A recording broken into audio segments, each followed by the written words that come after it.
Okay, question 17 of the Math Standard 2 HSC 2024 paper. It says the cost of electricity is 30.13 cents per kilowatt hour. Calculate the cost of using a 650 watt air conditioner for 6 hours. So basically what we're going to do is they've given us our rate in kilowatt hours. It's 30.13 cents per kilowatt hour. But we need to transform this 650 and this 6 into kilowatt hours, work out how much kilowatt hours is between these two, and then multiply that by the amount of cents.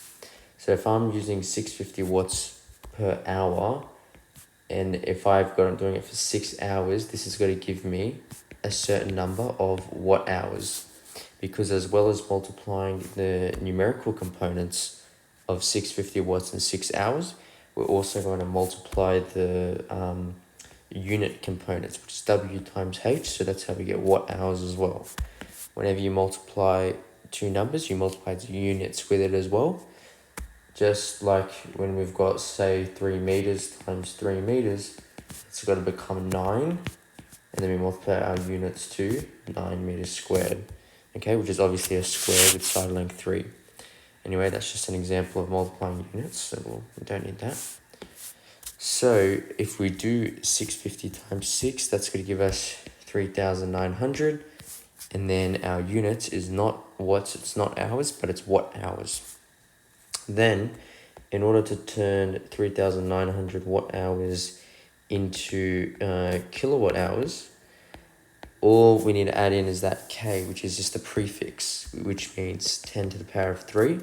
So if we want to times it by 10 to the power of 3, all we've got to do is divide this by 10 to the power of 3, and then the K will counteract that. So that's just the same as dividing by 1,000. Decimal point moves 3 spots to the left, so it's going to end us up on 3.9 kilowatt hours. So now we know using the 650 watt air conditioner for 6 hours is going to use 3.9 kilowatt hours. And now to work out the cost, we're simply going to multiply that by the amount of cents that we've got there. So 3.9 times 30.13. This is going to be, and actually what we should do is convert this cents into dollars. So then our final answer will come out in dollars. So we're going to divide 30.13 by 100. So 0.3013. Because this now is in dollars instead of cents.